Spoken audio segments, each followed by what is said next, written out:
Welcome guys to today's video. I'm going to cover the fourth game of a First Book of Morphy. Again, today we are covering Paul Morphy versus Lord George Williams Lyttelton with the King's Gambit in Birmingham 1858. So let's go ahead and start with the game. Again, we're still focusing on opening rule number 2, develop with threats. E4, E5.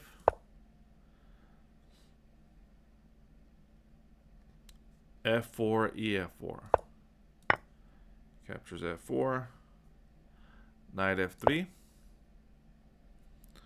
So it says if white gets his way, he might proceed with D4. Okay, this is the setup that white wants. D4. Bishop captures F4. Bishop C4. Castle. Right. Knight C3. Okay, rook A to E1. Okay, and then now both rooks are on the open file. So this is the ideal setup for white. With complete development plus control of the center, black's F4 pawn restrains white's queen bishop and queen rook, and it would also hinder white's F1 rook after white castles. The F4 pawn holds back 13 points worth of white forces, so black tried to keep it there. So it's talking about this pawn, right? That this pawn blocks the bishop. It's going to block the rook here. So that's why black plays G5 to hold on to that pawn. So G5, H4. White reasoned that if the restrictive F4 pawn relies on the G5 pawn for support, then this pawn G5 must fall. Black cannot reply with H6, okay, because H6 you takes, and you win the rook. Or F6. Let me get rid of the arrows. F6.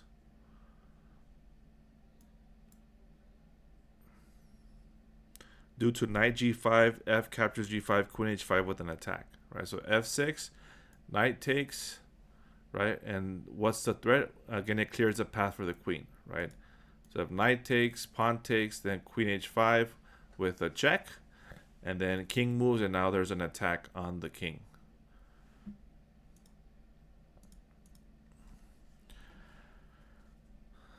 So next moves are g4, knight e5, d6. Okay, knight e5, d6.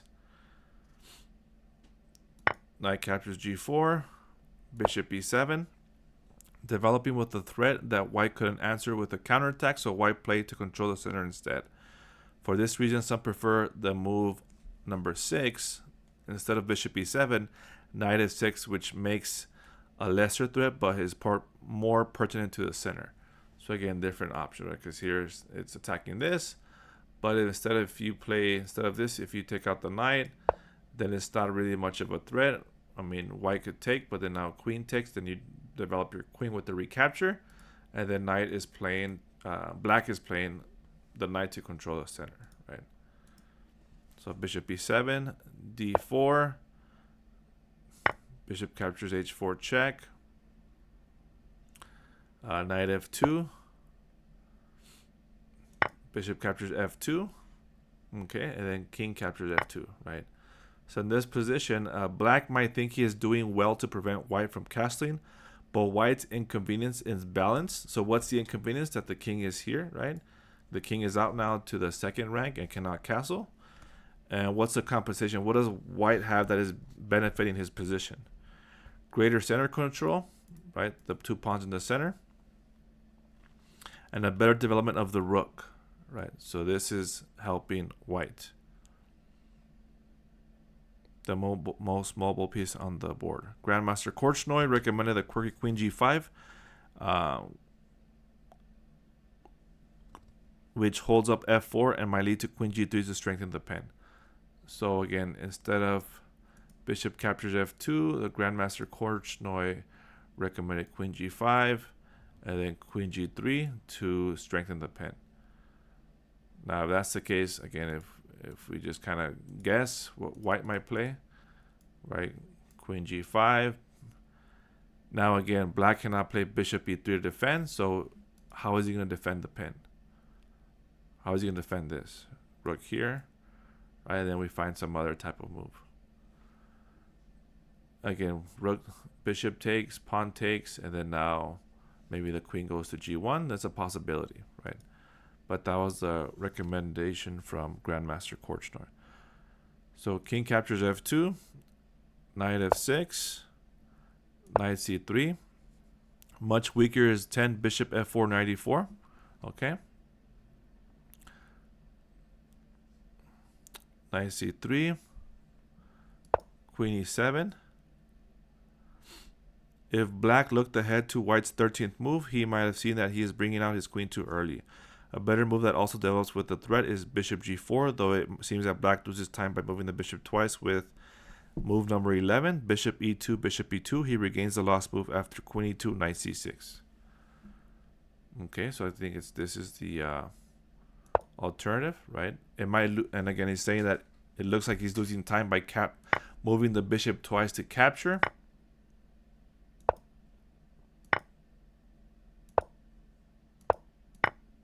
So this is a possible continuation.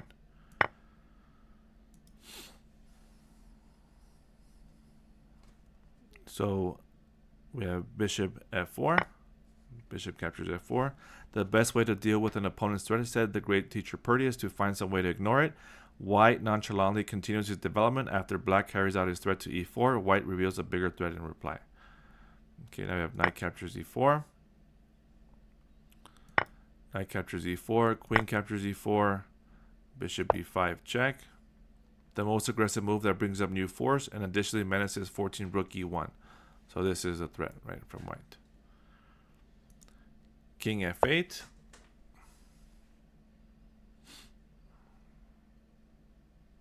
It says if king d8, then bishop g5 wins.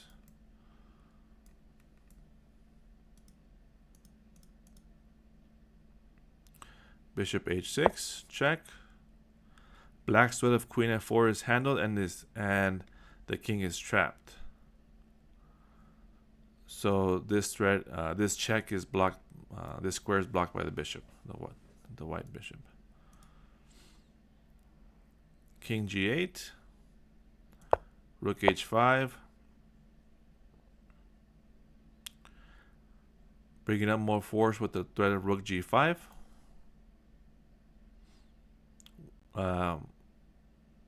Let's see, winning the queen, because now with check the queen has to block, and then we take with the rook. Okay, if rook e1, then black has queen h4 check, winning the bishop. Bishop f5, queen d2, more new force and a new threat, queen g5. Okay, so the new threat is queen g5. Bishop g6 and queen d8 checkmate. So to prevent this, again, white is trying to go early, right? So then black goes bishop g6 to prevent the check. White goes rook e1. Again, threatening checkmate here against the king. The last available piece for the white side enters the game with the threat to capture the queen, or the checkmate on e8 resigns.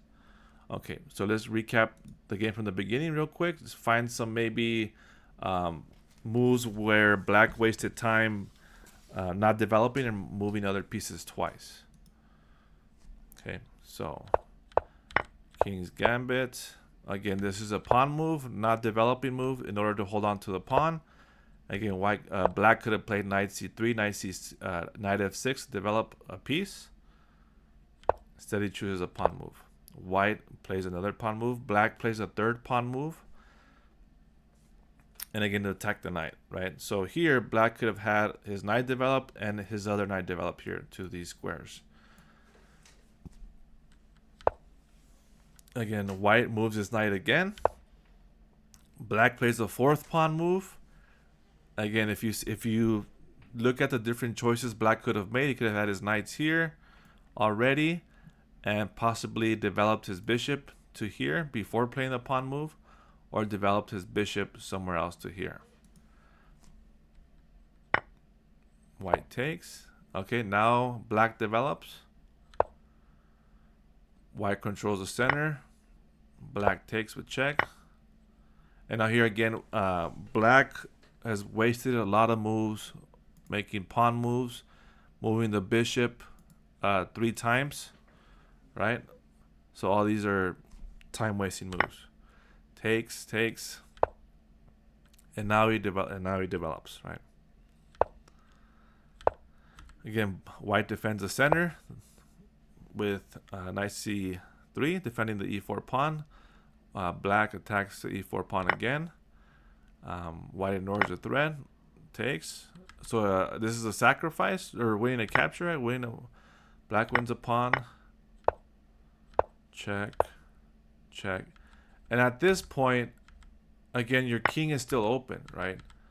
So you're kind of exposing yourself. The king is not castled nowhere. It's not castled to either side. It's in the middle. Your queen is the only piece defending the pieces, right? White has 2 pieces out, right? The knight and the bishop. The white queen can jump out. The rook is also active. So again, it's not looking good for black. And then black takes. And we have some checks here, which gives free moves for white to bring up the rook. And then now, again, black is trying to defend last minute, and by that time it's too late. All right, so this is it, guys. Let me know what you guys thought of the video, and I'll see you guys in the next one.